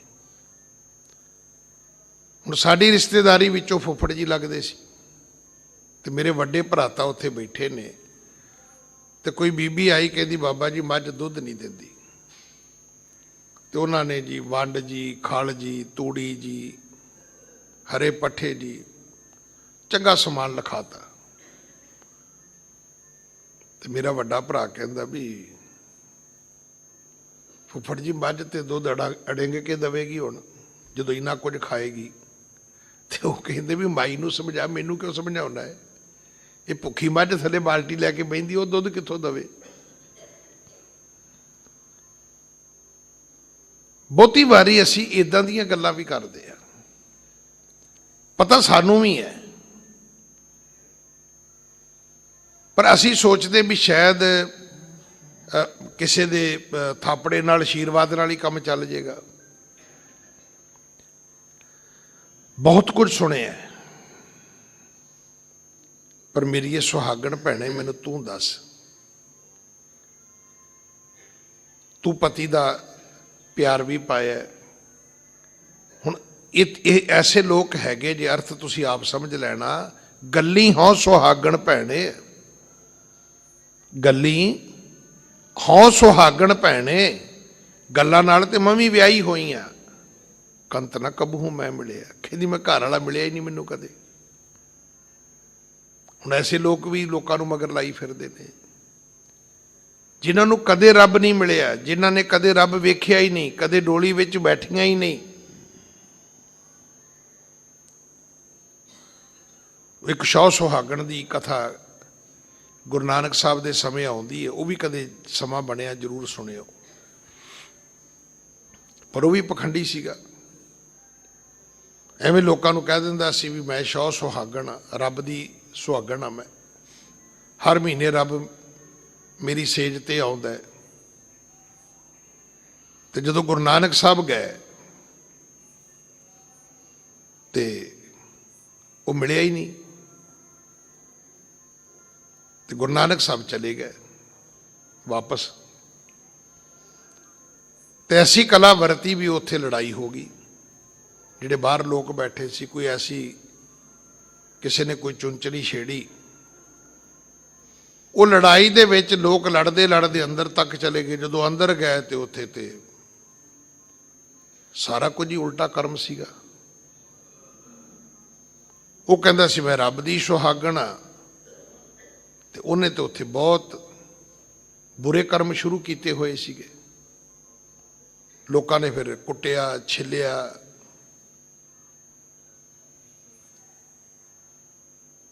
ਹੁਣ ਇਦਾਂ ਦੇ ਕਰਮਾਂ ਤੋਂ ਅਸੀਂ ਸੁਚੇਤ ਰਹਿਣਾ ਹੈ, ਇਹ ਜ਼ਰੂਰ ਚੇਤਾ ਰੱਖਣਾ। ਜਾਏ ਪੁੱਛੋ ਸੁਹਾਗਣੀ, ਤੁਸੀਂ ਰਾਵਿਆ ਕਿੰਨੀ ਗੁਣੀ। ਹੁਣ ਇੱਕ ਬੱਚੀ ਵਿਆਹੀ ਨਹੀਂ, ਧੀ ਨਹੀਂ ਵਿਆਹੀ, ਉਹ ਹੁਣ ਆਪਣੇ ਵਰਗੀਆਂ ਨਾ ਵਿਆਹੀਆਂ ਹੋਈਆਂ ਆਪਣੀਆਂ ਸਹੇਲੀਆਂ ਨੂੰ ਕੋਈ ਤਜਰਬਾ ਪੁੱਛੇ ਵੀ ਸਹੁਰੇ ਘਰ ਦਾ ਕੀ ਤਜਰਬਾ ਹੈ, ਸੱਸ ਕੀ ਕਰ ਸਕਦੀ ਹੈ, ਕਿਹੋ ਜਿਹੀ ਹੁੰਦੀ ਹੈ, ਚੰਗੀ ਕਿੱਦਾਂ ਦੀ ਹੁੰਦੀ ਹੈ, ਜੇ ਬੁਰਾ ਵਿਹਾਰ ਕਰੇ ਤੇ ਕਿੰਨਾ ਕੁ ਕਰ ਸਕਦੀ, ਕਿਵੇਂ ਕਰ ਸਕਦੀ ਹੈ। ਪਤੀ ਦਾ ਪਿਆਰ ਕੀ ਹੁੰਦਾ ਹੈ। ਜੋ ਨਾ ਪ੍ਰਵਾਨ ਕਰੇ ਤੇ ਉਹ ਕਿਦਾਂ ਦਾ ਤਜਰਬਾ ਹੁੰਦਾ ਹੈ। ਸਤਿਗੁਰੂ ਨੇ ਬਾਣੀ 'ਚ ਲਿਖਿਆ ਹੈ, ਜਾਏ ਪੁੱਛੋ ਸੁਹਾਗਣੀ ਤੁਸੀਂ ਰਾਵਿਆ ਕਿੰਨੀ ਗੁਣੀ। ਤੱਗੋ ਜਵਾਬ ਮਿਲਿਆ ਸੀਲ ਸੰਤੋਖ ਸ਼ਿੰਗਾਰੀਆਂ ਮਿੱਠਾ ਬੋਲਣੀ। ਭੈਣੇ ਮੈਂ ਤੇ 3 ਕੰਮ ਕੀਤੇ ਨੇ, ਮੈਂ ਤਾਂ ਕਾਸਮੈਟਿਕ ਦਾ ਸਮਾਨ ਲਿਆਂਦਾ ਹੀ ਨਹੀਂ। ਇੱਥੇ ਤੁਸੀਂ ਕਿਸੇ ਦੇ ਘਰ ਚੱਲ ਜਾਓ, ਸੁਹਾਗਣ ਭੈਣ ਦੀ ਨਿਸ਼ਾਨੀ ਇਹ ਵੀ ਬਾਥਰੂਮ ਤੋਂ ਲੈ ਕੇ ਡਰਾਇੰਗ ਰੂਮ ਤੱਕ ਲੱਖਾਂ ਰੁਪਈਆਂ ਦਾ ਸਮਾਨ ਹੀ ਇਕੱਠਾ ਕੀਤਾ ਹੋਇਆ। ਨਹੀਂ ਭੈਣੇ 3 ਚੀਜ਼ਾਂ ਚਾਹੀਦੀਆਂ ਸੀ ਤੇਰੇ ਕੋਲੇ, ਸੀਲ ਸੰਤੋਖ ਦਾ ਸ਼ਿੰਗਾਰ ਤੇ ਮਿੱਠ ਬੋਲਣਾ ਸੁਭਾਅ। ਹੁਣ ਸਤਿਗੁਰੂ ਤਾਂ ਬਾਣੀ ਵਿੱਚ ਸਮਝਾਉਂਦੇ ਨੇ, ਇਹ ਆਨੜੀਏ ਮਾਨੜਾ ਕਾਹੇ ਕਰੇ, ਆਪਨੜੇ ਘਰ ਹਰ ਰੰਗੋ ਕੀ ਨਾ ਮਾਣੇ। ਤੇਰੇ ਤੇ ਆਪਣੇ ਘਰ ਵਿੱਚ ਸਭ ਕੁਝ ਹੈ। ਸ਼ੌ ਨੇੜੇ ਧਨ ਕੰਬਲੀਏ ਬਾਹਰ ਕਿਆ ਢੂੰਡੈ। ਹੁਣ ਇੱਥੇ ਸਵਾਲ ਇਹ ਹੈ ਕਿ ਬਿਸਮ ਭਈ ਮੈਂ ਬਹੁ ਬਿਦ ਸੁਣਤੇ, ਕਹੋ ਸੁਹਾਗਣ ਸਹੀਓ। ਸਹੀਓ ਦਾ ਅਰਥ ਹੈ ਸਹੇਲੀਓ, ਸੁਹਾਗਣ ਦਾ ਅਰਥ ਜਿਹੜੀਆਂ ਵਿਆਹੀਆਂ ਹੋਈਆਂ ਨੇ, ਕਹੋ ਦਾ ਅਰਥ ਵੀ ਮੈਨੂੰ ਬੋਲ ਕੇ ਦੱਸੋ। ਹਾਂਜੀ ਰਹਾਉ ਕੋ ਕਹਿ ਤੋ ਸਭ ਬਾਹਰ ਬਾਹਰ। ਕੋਈ ਕਹਿੰਦਾ ਹੈ ਕਿ ਰੱਬ ਬਾਹਰ ਹੈ, ਉਹ ਤਾਂ ਬਿਲਕੁਲ ਹੀ ਬਾਹਰ ਹੈ। ਹਾਂਜੀ ਕੋ ਕਹਿ ਤੋ ਸਭ ਮਹੀਓ। ਕੋਈ ਕਹਿੰਦਾ ਹੈ ਕਿ ਨਹੀਂ ਰੱਬ ਅੰਦਰ ਹੈ। ਹੁਣ ਇਹ ਦੋਵੇਂ ਗੱਲਾਂ ਠੀਕ ਨਹੀਂ ਹੈਗੀਆਂ। ਠੀਕ ਗੱਲ ਇਹ ਵੀ ਰੱਬ ਅੰਦਰ ਵੀ ਹੈ ਤੇ ਰੱਬ ਬਾਹਰ ਵੀ ਹੈ। ਘਰ ਬਾਹਰ ਤੇਰਾ ਪ੍ਰਵਾਸਾ। ਜੇ ਤੁਸੀਂ ਕਹੋ ਰੱਬ ਅੰਦਰ ਹੈ, ਇਹ ਵੀ ਅਧੂਰਾ ਗਿਆਨ ਹੈ। ਜੇ ਤੁਸੀਂ ਕਹੋ ਜੀ ਉਹ ਬਾਹਰ ਹੈ, ਤਾਂ ਵੀ ਅਧੂਰਾ ਗਿਆਨ ਹੈ। ਤੇ ਸੱਚ ਤੇ ਇਹੀ ਹੈ ਕਿ ਉਹ ਤੇ ਅੰਦਰ ਵੀ ਹੈ ਤੇ ਬਾਹਰ ਵੀ ਹੈ। ਹਾਂਜੀ ਬਰਨ ਨ ਦੀਸੈ ਚਿਹਨ ਨ ਲਖੀਐ, ਸੁਹਾਗਨ ਸਾਤ ਬੁਝਈਓ। ਵਰਨ ਕਿਸੇ ਨੇ ਵੇਖਿਆ ਨਹੀਂ, ਉਹਦਾ ਰੰਗ ਕਿਸੇ ਨੂੰ ਨਹੀਂ ਪਤਾ ਵੀ ਉਹ ਚਿੱਟਾ ਹੈ ਕਾਲਾ ਹੈ, ਉਹ ਕਣਕ ਵਿੰਨਾ ਹੈ। ਜਦੋਂ ਮੈਂ ਛੋਟਾ ਜਿਹਾ ਹੁੰਦਾ ਸੀ ਨਾ, ਉਦੋਂ ਪੰਜਾਬੀ ਰੇਡੀਓ ਦੇ ਉੱਤੇ ਇਹ ਸ਼ਬਦ ਬੋਲੇ ਜਾਂਦੇ ਹੁੰਦੇ ਸੀ। ਹੁਣ ਤਾਂ ਬਹੁਤੇ ਸ਼ਬਦਾਂ ਦੇ ਵਿੱਚ ਸਾਡੇ, ਜਿਵੇਂ ਪਹਿਲਾਂ ਕਿਤੇ ਅਰਬੀ ਫਾਰਸੀ ਮਿਲੀ, ਬੜੇ ਅੱਖਰ ਐਸੇ ਨੇ ਜਿਵੇਂ ਸ਼ਹੀਦ ਹੈ, ਸਾਡਾ ਸ਼ਬਦ ਨਹੀਂ ਹੈਗਾ, ਅਰਬੀ ਦਾ ਹੈ। ਇਸੇ ਤਰ੍ਹਾਂ ਹੁਣ ਬਹੁਤੇ ਸ਼ਬਦ ਜਿਹੜੇ ਨੇ ਉਹ ਅੰਗਰੇਜ਼ੀ ਦੇ ਆ ਗਏ ਸਾਡੇ ਵਿੱਚ, ਲਿਖੇ ਪੰਜਾਬੀ ਵਿੱਚ ਜਾਂਦੇ ਨੇ ਪਰ ਉਹ ਹੈ ਅੰਗਰੇਜ਼ੀ ਦੇ ਸ਼ਬਦ ਨੇ। ਹੁਣ ਰੰਗ ਜਿਹੜਾ ਹੈ, ਕਹਿੰਦੇ ਮੈਂ ਤੇ ਵੇਖਿਆ ਨਹੀਂ ਵੀ ਰੱਬ ਦਾ ਰੰਗ ਕਿਹੜਾ ਹੈ, ਕਿਉਂਕਿ 3 ਤਰ੍ਹਾਂ ਦੇ ਲੋਕ ਤਾਂ ਮਿਲਦੇ ਹੀ ਨੇ, ਜਾਂ ਕਾਲੇ ਨੇ ਜਾਂ ਗੋਰੇ ਨੇ, ਤਾਂ ਜਾਂ ਇਹਨਾਂ ਦੇ ਵਿਚਕਾਰ ਵਾਲਾ ਇੱਕ ਮਾਡਲ ਹੈ, ਉਹ ਮੇਰੇ ਵਰਗੇ ਹੁੰਦੇ ਨੇ। ਉਹ ਕਹਿੰਦੇ ਵੀ ਵਰਨ ਨਾ ਦੀਸੈ, ਵੇਖਿਆ ਹੀ ਨਹੀਂ, ਚਿਹਨ ਨਾਲ ਲਖੀ ਹੈ, ਕੋਈ ਨਿਸ਼ਾਨੀ ਵੀ ਨਹੀਂ ਪਤਾ ਉਹਦੀ। ਕੋਈ ਨਿਸ਼ਾਨੀ ਤਾਂ ਹੋਵੇ ਨਾ ਵੀ ਉਹ 6 ਫੁੱਟਾ ਹੈ ਜੀ, ਉਹ 5 ਫੁੱਟਾ ਹੈ ਜੀ, ਉਹ ਚੀਨਿਆਂ ਵਰਗਾ ਹੈ ਜੀ, ਉਹ ਰਸ਼ੀਅਨਾਂ ਵਰਗਾ ਜੀ। ਕੋਈ ਪਤਾ ਤੇ ਲੱਗੇ ਵੀ ਉਹ ਨਾਗਾਲੈਂਡ ਵਾਲਿਆਂ ਵਰਗਾ ਹੈ ਕਿ ਅਫਰੀਕਨਾ ਵਰਗਾ ਹੈ। ਕੋਈ ਨਿਸ਼ਾਨੀ ਵੀ ਹੈ ਨਹੀਂ, ਚਿਹਨ ਨਾਲ ਲਖੀ ਹੈ। ਤਾਂ ਫਿਰ ਸੁਹਾਗਣ ਸਾਤ ਬੁਝਈਓ, ਮੇਰੀ ਭੈਣ ਸੁਹਾਗਣ ਸੱਚੀ ਗੱਲ ਦੱਸੀ ਮੈਨੂੰ। ਸਾਤ ਦਾ ਅਰਥ ਇੱਥੇ 1 2 3 4 5 6 7 ਨਹੀਂ ਹੈ। ਸਾਤ ਦਾ ਅਰਥ ਹੈ ਸੱਚ। ਭੈਣੇ ਤੂੰ ਸੱਚ ਦੱਸ ਉਹ ਕੀ ਹੈ। ਹਾਂਜੀ ਸਰਬ ਨਿਵਾਸੀ ਘਟ ਘਟ ਵਾਸੀ, ਲੇਪ ਨਹੀਂ ਅਲਪਾਹੀਓ। ਉਹ ਸਾਰਿਆਂ ਦੇ ਵਿੱਚ ਵਸਦਾ ਹੈ, ਉਹ ਹਰ ਹਿਰਦੇ ਵਿੱਚ ਵਸਦਾ ਹੈ। ਪਰ ਕਮਾਲ ਦੀ ਗੱਲ ਇਹ ਹੈ ਵੀ ਉਹ ਸਾਰਿਆਂ ਦੇ ਨਾਲ ਰਹਿ ਕੇ, ਸਾਰਿਆਂ ਦੇ ਕੋਲ ਰਹਿ ਕੇ, ਜਿਵੇਂ ਸਾਨੂੰ ਮੋਹ ਮਾਇਆ ਨੇ ਪਕੜਿਆ ਹੋਇਆ ਹੈ, ਸਾਡੇ ਤੇ ਇਹਦਾ ਰੰਗ ਚੜਿਆ ਹੋਇਆ ਹੈ। ਇਹ ਤਨ ਮਾਇਆ ਪਾਹਿਆ ਪਿਆਰੇ, ਲੀਤੜਾ ਲੱਭ ਰੰਗਾਏ, ਮੇਰੇ ਕੰਤ ਨਾ ਭਾਵੈ ਚੋਲੜਾ ਪਿਆਰੇ, ਕਿਉਂ ਤਨ ਸੇਜੈ ਜਾਏ। ਇਹ ਤਾਂ ਹੁਣ ਸਾਡੀ ਅਵਸਥਾ ਹੈ। ਪਰ ਉਹ ਜਿਹੜਾ ਪਰਮਾਤਮਾ ਹੈ, ਲੇਪ ਨਹੀਂ ਅਲਪਹੀਓ, ਅਲਪ ਮਾਤਰ, ਥੋੜੀ ਜੀ ਰੰਚਕ ਮਾਤਰ ਵੀ ਪਰਮਾਤਮਾ ਤੇ ਮਾਇਆ ਦੀ ਪਾ ਨਹੀਂ, ਕੋਈ ਮਾਇਆ ਦਾ ਪ੍ਰਭਾਵ ਨਹੀਂ। ਹਾਂਜੀ, ਨਾਨਕ ਕਹਿਤ ਸੁਨਹੁ ਰੇ ਲੋਗਾ, ਸੰਤ ਰਸਨ ਕੋ ਬਸਹੀਓ। ਗੁਰੂ ਪੰਜਵੇਂ ਪਾਤਸ਼ਾਹ ਵੱਡੇ ਸਤਿਗੁਰਾਂ ਦਾ ਨਾਮ ਦਰਜ ਕਰਦੇ ਨੇ ਗੁਰੂ ਨਾਨਕ ਸਾਹਿਬ, ਔਰ ਇਹ ਪ੍ਰਮਾਣ ਦਿੱਤਾ ਗਿਆ ਹੈ।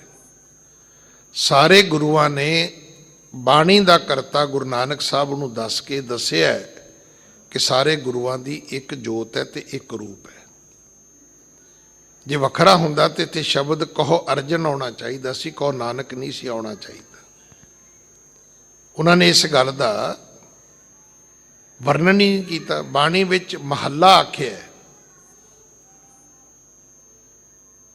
ਪੰਜਵਾਂ, ਤੇ ਚਾਹੀਦਾ ਸੀ ਮਹੱਲਾ ਗੁਰੂ ਅਰਜਨ ਸਾਹਿਬ ਦੇ ਨਾਂ ਦਾ। ਜੇ ਸਰੀਰ ਦੀ ਗੱਲ ਕਰੀਏ ਤੇ ਸਰੀਰਾਂ ਦੇ ਵੀ ਨਾਮ ਹੁੰਦੇ ਨੇ। ਤੋ ਇੱਥੇ ਸੱਚੇ ਪਾਤਸ਼ਾਹ ਮਹਾਰਾਜ ਕਹਿੰਦੇ ਨੇ ਕਿ ਉਹ ਜਿਹੜਾ ਪਰਮਾਤਮਾ ਹੈ ਉਹ ਸੰਤਾਂ ਦੀ ਰਸਨਾ ਤੇ ਰਹਿੰਦਾ ਹੈ। ਤੇ ਮੈਂ ਆਰੰਭ ਵਿੱਚ ਵੀ ਬੇਨਤੀ ਕੀਤੀ ਸੀ, ਕਬੀਰ ਸੇਵਾ ਕੋ ਦੋਏ ਭਲੇ, ਇੱਕ ਸੰਤ ਇੱਕ ਰਾਮ, ਰਾਮ ਜੋ ਦਾਤਾ ਮੁਕਤ ਕੋ ਸੰਤ ਜਪਾਵੈ ਨਾਮ। ਬਸ ਉਹ ਸੰਤ ਮੰਨਿਆ ਜਾ ਸਕਦਾ ਹੈ, ਉਹ ਸੰਤ ਹੋ ਸਕਦਾ ਹੈ ਜਿਹੜਾ ਤੁਹਾਨੂੰ ਕਵੇ ਕਿ ਭਾਈ ਬਾਣੀ ਪੜ੍ਹਿਆ ਕਰੋ, ਸਿਮਰਨ ਕਰਿਆ ਕਰੋ, ਤੇ ਜਿਹੜਾ ਤੁਹਾਨੂੰ ਧਾਗੇ ਤਵੀਤ ਦਵੇ, ਜਿਹੜਾ ਤੁਹਾਨੂੰ ਲਾਚੀਆਂ ਅਗਰਬੱਤੀਆਂ ਧੂਪ ਬੱਤੀਆਂ ਦਵੇ, ਸਮਝ ਲੈਣਾ ਵੀ ਇਹ ਛੋਟਾ ਜਿਹਾ ਤਾਂਤਰਿਕ ਹੈ, ਇਹ ਸੰਤ ਨਹੀਂ ਹੈ। ਇਹ ਜਿਵੇਂ ਜਿਵੇਂ ਤੁਸੀਂ ਤੁਰੇ ਜਾਓਗੇ ਨਾ, ਹੁਣ ਜਿਵੇਂ ਜਤੀ ਕਹੋਗੇ ਉਹਦੇ ਅਰਥ ਹੋਰ ਹੋ ਜਾਣਗੇ, ਸਤੀ ਕਹੋਗੇ ਅਰਥ ਹੋਰ ਹੋ ਜਾਣਗੇ, ਜੰਗਮ ਕਹੋਗੇ ਉਹਦੇ ਅਰਥ ਹੋਰ ਹੋ ਜਾਣਗੇ, ਜੋਗੀ ਕਹੋਗੇ ਉਹਦੇ ਅਰਥ ਹੋਰ ਹੋ ਜਾਣਗੇ, ਜੋਗੀਆਂ ਵਿੱਚੋਂ ਅੱਗੇ ਸਿੱਧ ਕਹੋਗੇ ਉਹਦੇ ਅਰਥ ਫਿਰ ਹੋਰ ਹੋ ਜਾਣਗੇ। ਜਿਵੇਂ ਜਿਵੇਂ ਤੁਸੀਂ ਬੋਲਦੇ ਜਾਓਗੇ ਅੱਗੇ ਅੱਗੇ ਉਹਦੇ ਅਰਥ ਬਦਲਦੇ ਤੁਰੇ ਜਾਣਗੇ। ਤੋ ਸੱਚੇ ਪਾਤਸ਼ਾਹ ਮਹਾਰਾਜ ਕਹਿੰਦੇ ਭਾਈ ਉਹ ਸੰਤਾਂ ਦੀ ਜੀਭਾ ਤੇ ਵਸਦਾ ਹੈ। ਇਸੇ ਕਰਕੇ ਜਿਹੜੇ ਰੱਬ ਦੇ ਸੰਤ ਹੁੰਦੇ ਨੇ ਉਹ ਉਸ ਪ੍ਰਮਾਤਮਾ ਦਾ ਹਰ ਵਕਤ ਨਾਮ ਸਿਮਰਦੇ ਨੇ। ਤੇ ਸਾਨੂੰ ਵੀ ਇਹ ਹੁਕਮ ਹੈ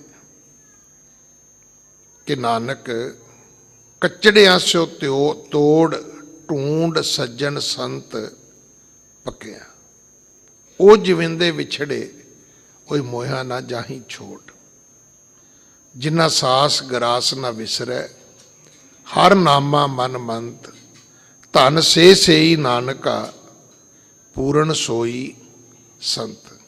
ਇਹੋ ਜਿਹੀਆਂ ਜਿਹੜੀਆਂ ਪਵਿੱਤਰ ਆਤਮਾ ਨੇ ਉਹਨਾਂ ਦੀਆਂ ਜੀਭਾਂ ਤੇ ਪਰਮਾਤਮਾ ਦਾ ਵਾਸਾ ਹੈ ਭਾਈ। ਉਹ ਜਪਦੇ ਵੀ ਨੇ, ਜਪਾਉਂਦੇ ਵੀ ਨੇ। ਸਤਿਗੁਰੂ ਕਿਰਪਾ ਕਰਨ, ਉਪਦੇਸ਼ ਸਾਡੇ ਹਿਰਦਿਆਂ ਵਿੱਚ ਵਸ ਜਾਏ। ਭੁੱਲਾਂ ਮੇਰੀਆਂ ਨੇ ਖਿਮਾ ਕਰ ਦੇਣੀਆਂ। ਸੱਚੇ ਪਾਤਸ਼ਾਹ ਅਕਾਲ ਪੁਰਖ ਦਾ ਧੰਨ ਸ਼੍ਰੀ ਗੁਰੂ ਗ੍ਰੰਥ ਸਾਹਿਬ ਮਹਾਰਾਜ ਜੀ ਦਾ ਕੋਟਾਨ ਕੋਟ ਸ਼ੁਕਰ, ਜਿਨ੍ਹਾਂ ਨੇ ਦੋ ਸ਼ਬਦ ਬੋਲਣ ਦੀ ਦਾਤ ਆਪਣੀ ਗੋਦ ਵਿੱਚ ਬਿਠਾ ਕੇ ਬਖਸ਼ਿਸ਼ ਕੀਤੀ ਹੈ। ਆਪ ਸਾਰੀ ਸੰਗਤ ਦਾ ਧੰਨਵਾਦ, ਹਮੇਸ਼ਾ ਪਿਆਰ ਅਸੀਸ ਬਖਸ਼ਦੇ ਹੋ। ਭੁੱਲਾਂ ਬਖਸ਼ ਦੇਣੀਆਂ ਜੀ। ਫਤਿਹ ਬੁਲਾਉਣ ਤੋਂ ਪਹਿਲਾਂ ਜੋ ਸ਼ਬਦ ਦੀਆਂ ਅੰਤਲੀਆਂ ਪੰਕਤੀਆਂ ਨੇ ਉਹਨਾਂ ਦਾ ਪਾਠ ਸਰਵਣ ਕਰੀਏ। ਹਾਂਜੀ। ਸਰਬ ਨਿਵਾਸੀ ਘਟ ਘਟ ਵਾਸੀ, ਲੇਪ ਨਹੀਂ ਅਲਪਹੀਓ, ਨਾਨਕ ਕਹਿਤ ਸੁਨਹੁ ਰੇ ਲੋਗਾ, ਸੰਤ ਰਸਨ ਕੋ ਬਸਹੀਓ। ਵਾਹਿਗੁਰੂ ਜੀ ਕਾ ਖਾਲਸਾ, ਵਾਹਿਗੁਰੂ ਜੀ ਕੀ ਫਤਿਹ।